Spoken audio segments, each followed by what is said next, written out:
All right, good morning, everyone. My name is Bazin. I'm from U.S. Special Operations Command. My associate, Will O'Hara, is here. We are both in the J5 planning section of Special Operations Command. I work with a group called the Donovan Group, and we do strategy and innovation. And I'm going to talk to you about that today and sort of paint the picture of where we see our institution as a soft enterprise going.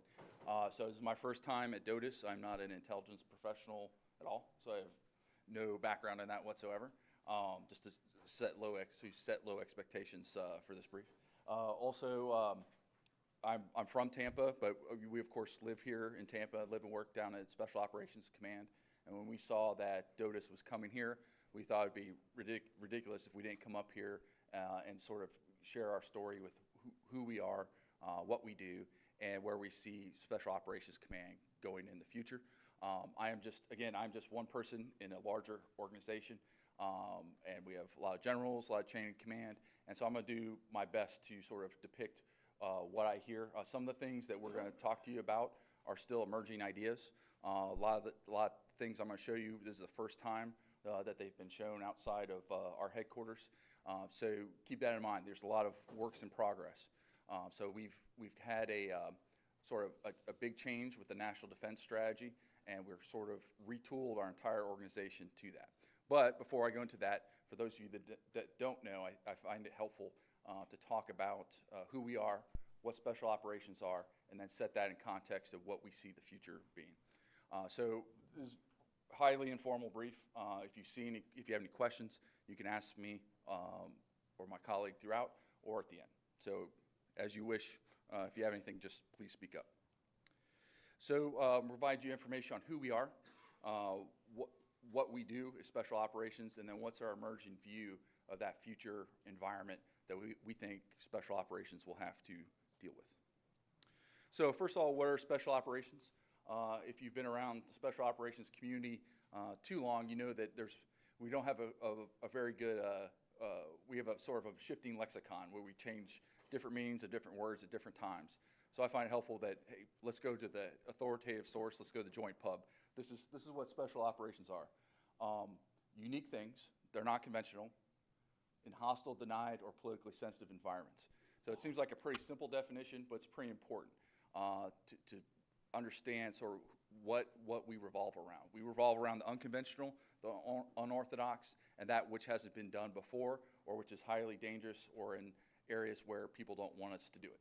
So we are in the spaces where the conventional force sometimes is, sometimes isn't, but we're always out in that space. So our mission. This is our mission. It was approved by General Thomas last year, and then revalidated by General Clark this year. Is anyone here who's been involved in military planning before? A few people? Okay, you know the mission statement, you argue about it quite a bit. This one, I think we had 50 different versions before we finally got the table slap that this is the one that we want to go with. But this is it. So there's really some key words I like to highlight. Special Operations Command develops the force, the Special Operations Force, and employs it. All right? We send it out to the combatant commands to support the joint force and have them execute their missions overseas. And the ultimate reason is to protect and advance our policies and objectives as a nation. So this is sort of our core purpose in what we do. Now, for those of you who don't know how we're organized, we are a combatant command, but we do have service-like responsibilities. And I'll go into that a little bit more later. But it starts at the top, the President, of course, Secretary of Defense, and then the commander works directly for the Secretary of Defense. Off to the side, you have Undersecretary of Defensive Policy, and then the ASD SOLIC that we work closely with. And so the whole idea is that we present a unified front between us and SOLIC as we approach issues at the political level. So that's how we're set up, and it's been that way since 1986. So we're a unique command. We're a combatant command, but we have a legislative department-like authority. So think of big Army, big Navy, big Air Force. We do that same thing for the joint soft enterprise. So part of us, I guess, so if you think that we're sort of have a bipolar mind, right? Part of us is stuck in the operational world, the problem sets that we're facing operationally. Another part of us is focused on those things that we need to do to prepare the force in the development and design phase to make the force that the combatant commanders need. So we man, train, equip the force, and then we employ the force, and we get involved in everything in between that. So it's a pretty complex organization. We have a lot of responsibilities, but from where I sit for about a year now, I see us more as a service type organization with some combatant command authorities. There are people that may disagree with that, but we do a lot of the making SOF right and putting it out into the world. That's from my perspective, that's what I see. Any questions on this so far? Pretty simple stuff, right? Okay, the SOF enterprise, who we are, all right? There's about 80,000 SOF members at any given point in time. We're organized in some different areas. This is the institutional side of what the SOF enterprise is. So we're comprised of Army, Navy, Air Force, and Marine Corps elements all over the world, and of course JSOC in Fort Bragg. And so we have a tie to all the service components that are out there, and they help us with our institutional sort of responsibilities of getting the force ready to go, making sure they're equipped and trained and they can get out the door. Now on the operational side, we work with the Theater Special Operations Commands, which are commands that work for the combatant commands but are special operations in nature. And we work also very closely with them on the operational sort of issues. So you have SOC Core, SOC PAC, SOC Cent, SOC Africa, SOC South, SOC North, and SOC Europe. So they're spread all over the world, working issues with the combatant commanders on a daily basis. So that's what when I said we're both institutional and operational, that's what I mean. We've got a foot in both camps. That gives us a tremendous amount of latitude, but also gives us a tremendous amount of responsibilities.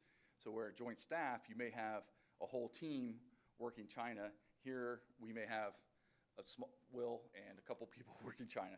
So it's we surge on problems, we work on problems as they come, but we do it in a global perspective instead of a regional or by domain perspective.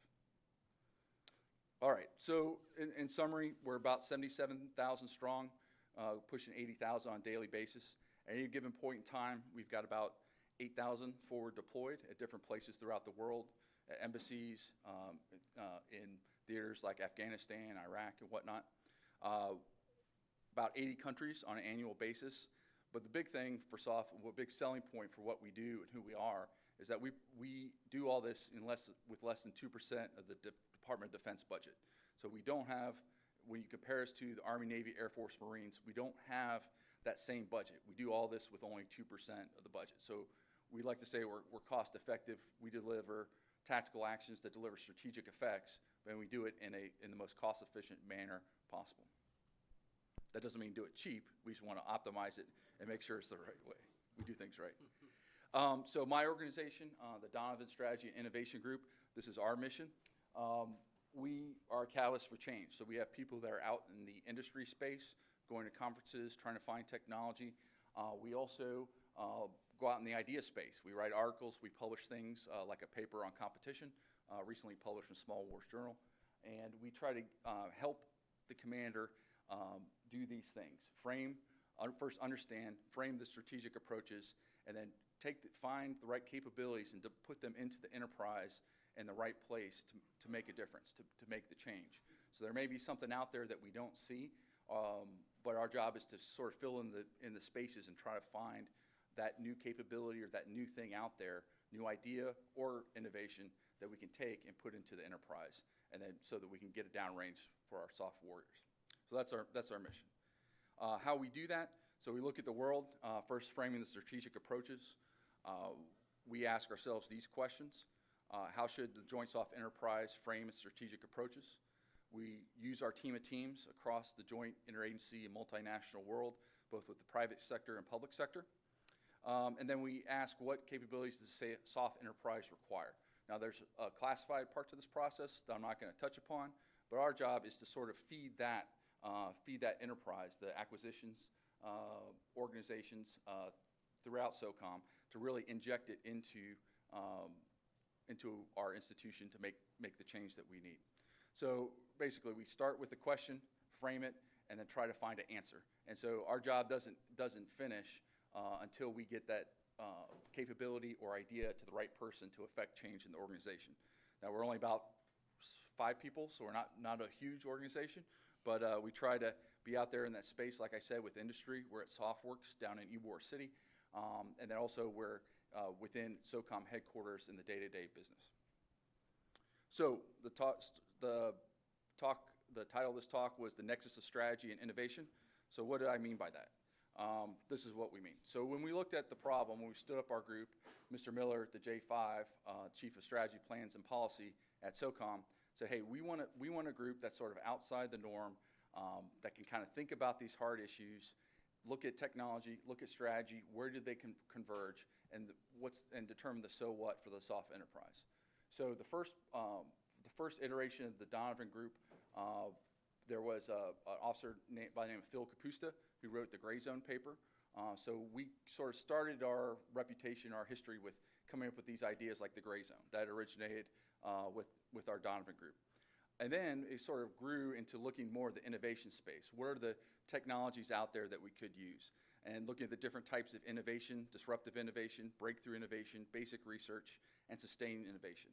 I'm not saying we do all this stuff on here, but we try to talk to those people that do, and like I said, take it and feed it into our soft enterprise to make sure that we're ready to go.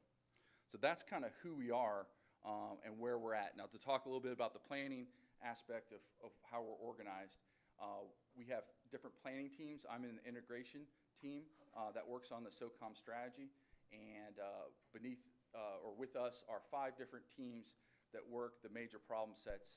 Will works on the China team, but we also have teams that work on Iran, North Korea, counter VEO as well.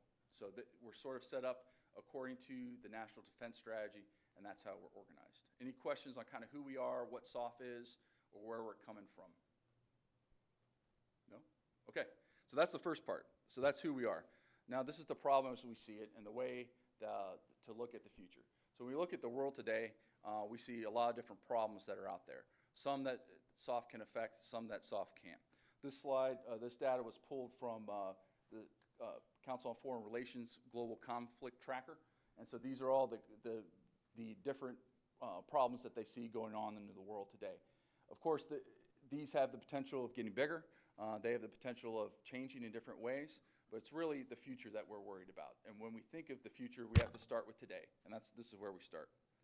So when we look at the need, you look at the world today, you see the major 5 problem sets out there. As I said before, Russia, North Korea, China, Iran, and the violent extremists.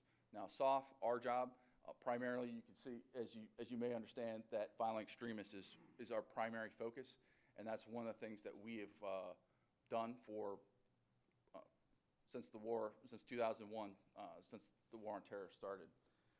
It's not the war on terror, it's changed a little bit, but the violent extremists are still there. So we have to keep a watch on that problem, and that's a major responsibility in our headquarters. But we also have to look at everything else that's out there. So we see, as we look to the future, we see 3 different categories of problems that we have to deal with. First is global competition. With the Chinas and Russias out there and other nations perhaps, we see global impacts, competition happening with the U.S., and we're engaged in that right now. We also see regional instability as a primary problem. Of course, North Korea and Iran, those things may happen or may boil up, but those are probably regional, will be isolated primarily to regional effects. So that's the second part. And then finally, the violent extremists, and as we know, it could happen almost any time, anywhere, in any nation. And so we have 3 different problems. Each are interrelated, and each have unique global dimensions. And that's sort of how we look at the world, and we organize ourselves to deal with it. So the commander, he came in, General Clark came in this year, and he set forth his sort of vision of what he saw the Special Operations Enterprise going. And these are his priorities. So first, soft ethics and culture. We are, our warriors, our men and women are some of the most elite, but also that means that we should be held to a higher standard, that we have the responsibility of acting in a way that isn't compromised. We have to support the combatant commanders. We are a supporting element to what the combatant commanders do every day. They have the operational control of forces, and you look at Central Command down here in Tampa, They are the operational headquarters. We are the strategic headquarters, providing them the resources they need to go forth and do great things. Also, we have to compete, win for the nation, preserve and grow readiness, advance partnerships, and strengthen our force and family. So as we look at this, we see the problem that we sort of deal with in three different areas. The first area is making the counter VEO enterprise as best as it can, the optimizing that, making it most efficient. That's one part of our problem in employing the force today. The second part of our problem is how do we develop the force for the future, the force that may be doing different things than countering violent extremist organizations. So that's getting that force ready to go and making sure they have the right training and equipment. And then finally is the way out future beyond the POM, out to the 15-year time frame of what we think could be possible, and looking at the horizon and what could be beyond the horizon to make sure that we're ready in designing the force in a way that can deal with those unforeseen challenges, those black swans, those things we may not have accounted for and we may not be able to see today. So that's sort of the problem and sort of the framing of our solution. And I've got a couple slides I'd like to show you to help visualize what I'm talking about. So I mentioned earlier that we did a lot of work on competition. We have 2 articles published in Small Wars Journal on what we think competition is, what it means, and what SOF's role in competition is supposed to be. So we see competition in a compound approach way, where traditional competition is a deterrence where you have one power on one side and the other power on the other side pushing against each other. One does exercises, the other does armed sales, and this is that sort of direct competition. We also see, and where we think SOF is uniquely suited, is indirect competition, doing things in different areas, in different ways, in unexpected ways. So we think both are equally important, and we think that when you look at competition writ large for the joint force, we have to do both things. So starting on the left, this is sort of our conceptual strategy type thinking. As we move further to the right, you have your operational sort of approaches or effects, which is called the ways. And on the right, you have the core activities, which are the tactical. So on this one slide, you've got sort of the strategic big ideas walked all the way down to the tactical eaches. So I'll start on the left. On the competition side, we think competition has a few different purposes. You can see there, proactive, punitive, or to deny the adversary something. We also think that deterrence runs throughout. And as you approach to the right, you see that sort of cone opening up. On the bottom, you have cooperation. That's working with allies and partners. And that is to support our shared interests by enabling mutual activity. On the top, you've got the worst case scenario, what we say the purpose is to dominate, and you see that red line to defend U.S. interests. And we think that's the high-end sort of conflict. And then readiness and preparation, of course, just below that to get ready for that major fight. But if you notice, the largest area is that in the middle, and that's where we think SOF will operate most in, and the U.S. will operate most in. And that's to develop influence and to create advantages, creating dilemmas for the adversary. One thing you'll notice, too, is that all our purposes here revolve around U.S. interests. And we think that U.S. interests are the cornerstone of what we should be doing, where we should be focusing our effort. Policies change, but interests do not. So we think that interests are where we should go strategically. Now, as we move to the right, the competition activities, the ways, those are, like I said, those are more the operational sort of effects or desired things that we want. And you can see they start up here at sort of the most aggressive down to the least. So deny, disrupt, expose, shape, respond, collect, enable, and support. So that's sort of the effects that we want in the operational area. And then on the far right are the SOF core activities. And these, again, are from our doctrine and from law and written into what we should be doing. And those are our traditional core activities of what SOF is and what SOF's supposed to do. Now, those could change in the future, but right now, those are what we're looking at. So we have on left, strategic, operational, and tactical. And like I said, this is the way we're looking at the world. This is the way we're looking at competition. It may be right, may be wrong. This is our idea, and we'd like to throw it out here for you guys to consider. Sure.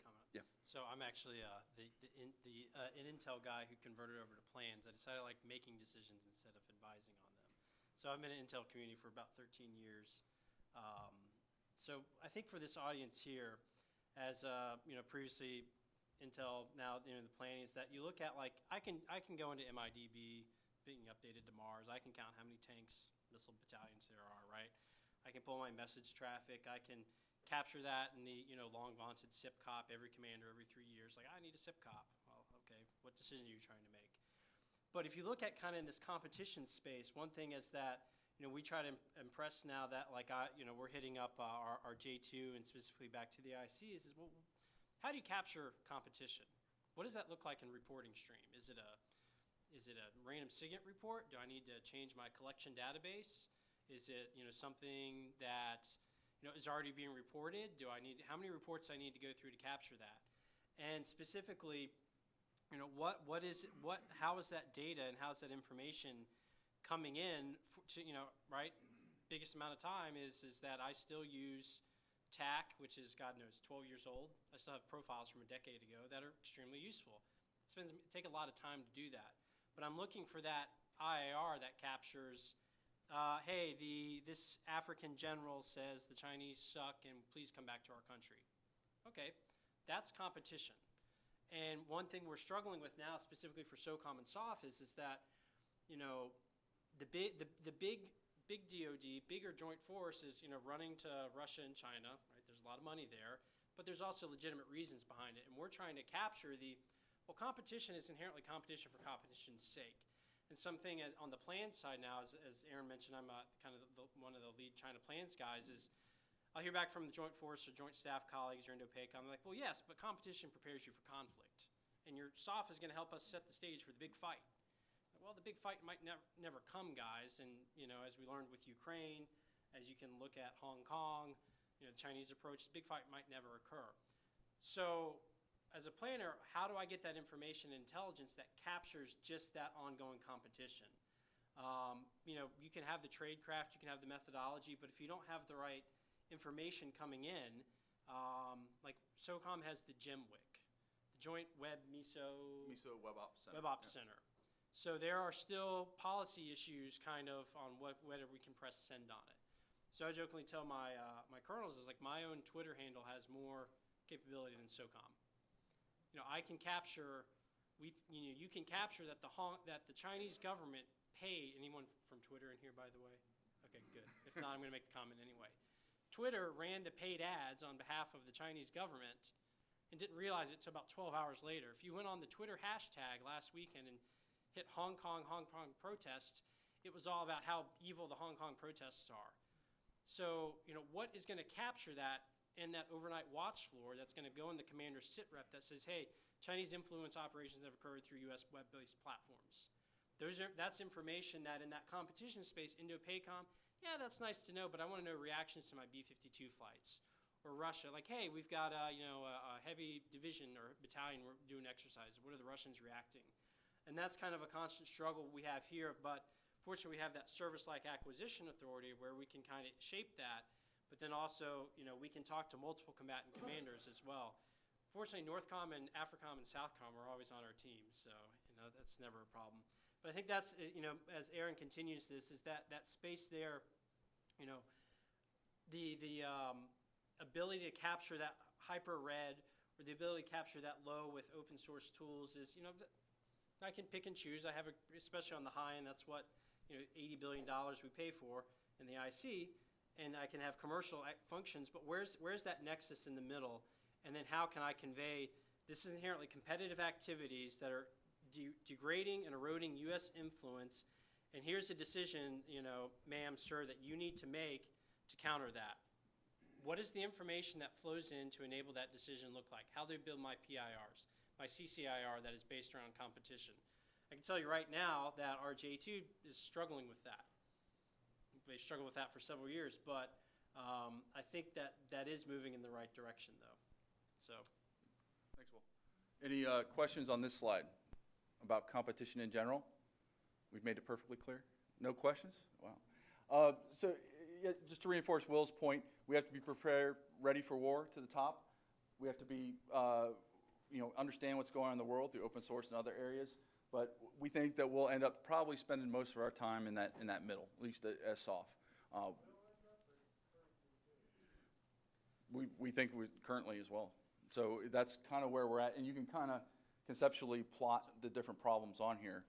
But yeah. Someone asked, will you or currently? So SOF is not decisive in the joint force fight against Russia, China, big actors. Hard stop. That is directly from our J5 and our commander. And that is, I think, an adjustment for the SOF community, specifically our friends up at Bragg. Right, guys, I know you're cool, but that's going to get a lot of people killed, and it's going to be a stress on the joint force, and we're probably going to be extra baggage for, quite frankly, like tanks and planes that need to go do big military things. So it is we have our 0 to 2, 2 to 3, 3 to 5 year time frames, and the intent is that at the end of that kind of 3 to 5 year time frame, VEO external ops remains priority, but it is rapidly changing, and to be honest, there are, as we go through the kind of department review, like, does SOCOM need to have 70,000 people for a VEO fight that is no longer the nation's priority? If you don't change yourselves, someone's going to change it for you. And, whether that comes from Congress, the Secretary, et cetera, et cetera. So I would say with the NDS signing, January 18, and then the NDS implementation guidance, where it was that big study that came out, it was like, hey, you wrote this strategy, but how the hell are you going to do it? I'd say we've really picked up momentum probably in the past 9 to 10 months. So we're pretty early on in the story about what this is going to look like. I've been at SOCOM for 5 years after spending about 9 years in the Beltway. My first 4 years, I could find 4 people in the command of, how many people do we have there? 4,000? Yeah, something like that. Yeah. 4 people in the command that could come to my meeting on China. Now you have to have, I'd say there's probably 15 to 20 on a weekly basis. So it is a change, but it's like an aircraft carrier. So yeah, our budget's what, $12 billion a year? Aircraft carriers, price tag is $12 billion. It takes time to turn an aircraft carrier, and that it will take time. Any other questions on this? All right, on competition, we got more coming out on it.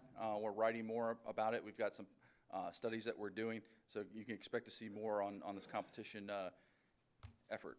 So what is our emerging vision of the future? And I emphasize emerging. This is not a final slide. This is not a, from SOCOM up on high. We were asked by the J8, our General Swindell, who's going to be the vice commander, to sort of put everything on a map, on a picture, try to visualize it, because we're visual people, right? We like to see things and sort of try to understand where they fit. So this is a little cartoonish. I made it, so I'm a little touchy about it. But it is a depiction of what we think the future could be like and what SOF could be doing. We have to experiment with it. We have to test these ideas, but this is something that could be possible. And let me walk you through this real quick. So first thing, it's a multi-domain sort of approach. You've got air, space, cyber, land, sea. You've got the littorals. You've got the subsurface. And then also you have subterranean, which we think is an area of challenge for us as well. So you've got all the domains represented here. You also have forces depicted by the little operators there doing 3 different specific types of things. One, working with partners in the cooperation sort of mode. The other, in conflict in a wartime sort of situation. And then you have the yellow, which is the competition space. And you have embassies on there, the interagency.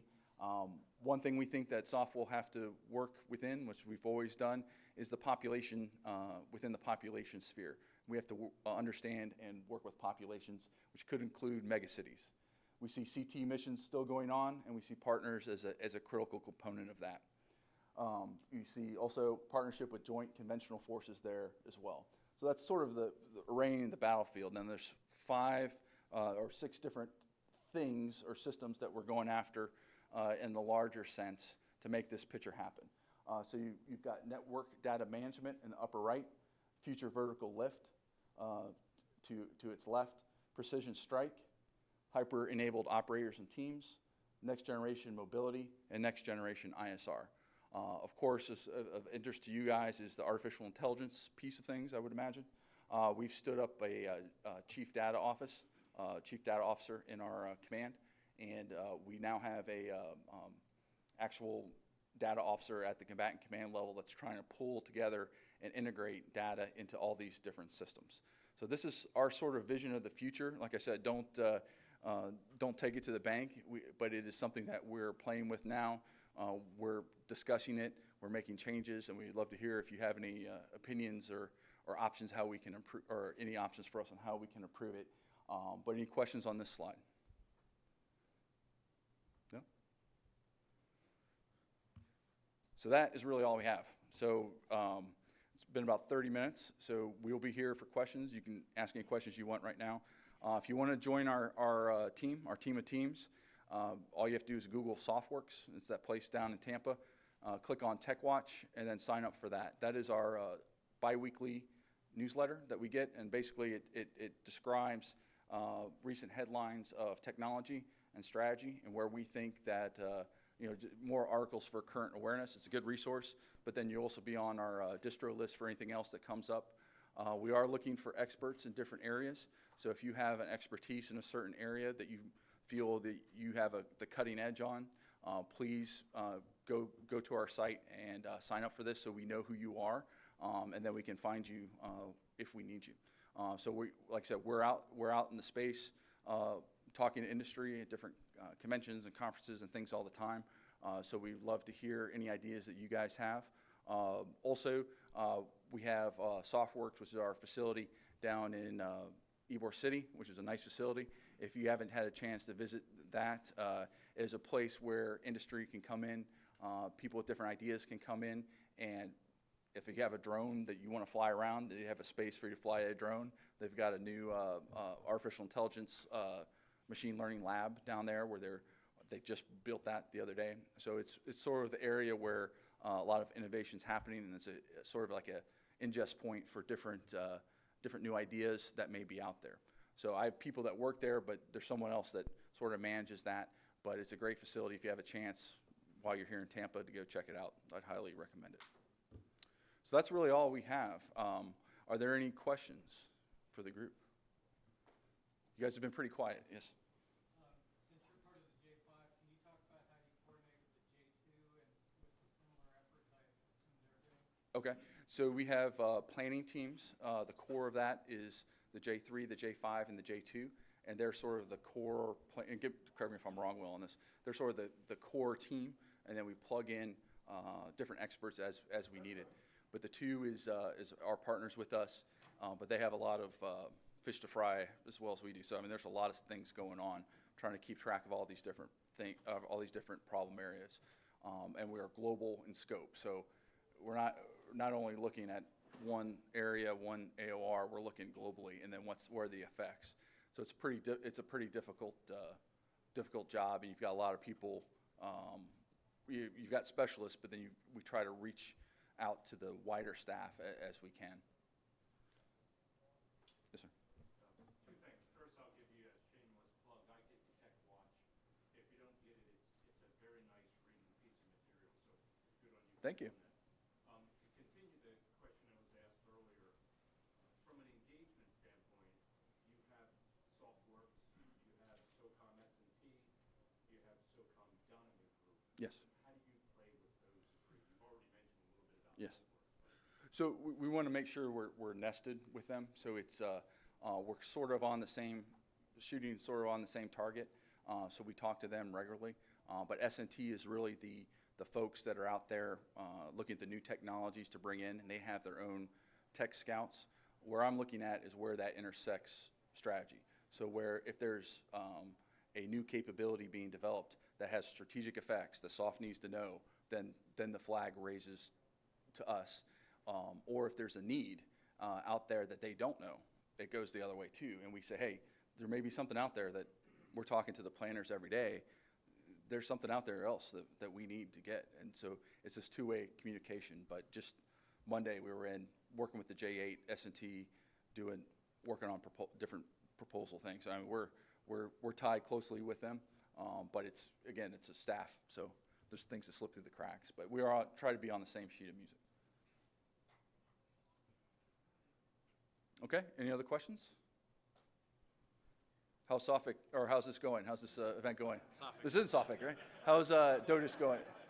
Y'all be here in May for that. Yeah. Right? So yeah, Suffolk's the next big event. How's DoDIIS? Is it good? Has it been a good event for you guys? Okay. Has this talk been good? Have you gotten something from it? I hope you have. We'll be here afterwards for the next half hour or so. If you have any questions, if you want to give us your card, whatnot, we'll be here. So thank you.